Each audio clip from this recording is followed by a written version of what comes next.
I will watch anything if there's gay shit in it and find something to hold on to. But have I seen anyone who I feel that I could see as a role model? No. How were women loving women portrayed prior to Xena? Ha! They weren't. I think growing up watching television, there were not a lot of characters that made me say, oh, that's me. I think the closest we got was Eddie Munster. Yeah, you know, I wish I had more to draw from. I'm growing up, I don't remember being aware of lesbians in television. I feel like even for myself, I've had to choose. Oh, I'm gonna watch this black show because I feel represented by the blackness.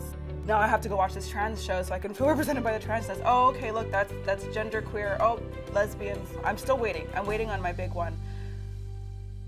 I don't know. My name is Beth Ryan, and I'm so excited to share this documentary with you.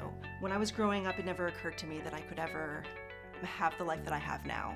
Not being seen, not being visible told me that I wasn't an important member of society, that my needs, wants, and desires were not considered because they didn't matter. The history of lesbians in, well, greater media, a lot of times it was very punishing.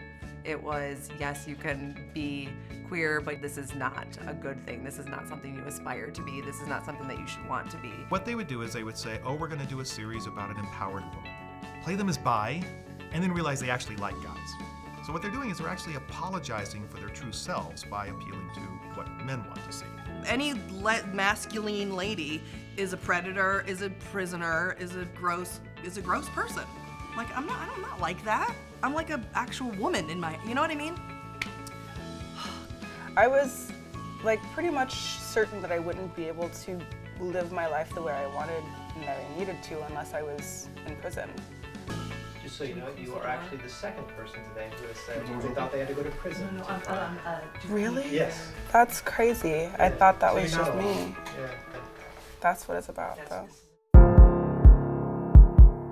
While television has the power to degrade and belittle and chastise and suppress, it also has the opposite effect. It can uplift, it can empower, it can embolden. And that happened for me. I just recently watched The Fosters, and it blows my mind that that's on primetime. If that was on when I was a kid, then there was a lot of internalized homophobia, I think, that wouldn't have been installed because there's role models, there's families that you look like a family I might be interested in building.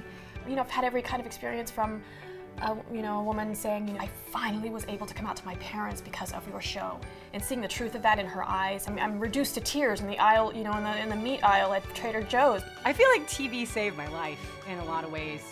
You can find refuge in in stories where you find your story reflected. This is our story. No longer are we satisfied to sit on the sidelines. We are here, we're ready to be seen. If what you see on TV is representative of what is okay in the world, if we can start normalizing bodies and ways of life, we're gonna be ultimately living in a much more calm and loving world.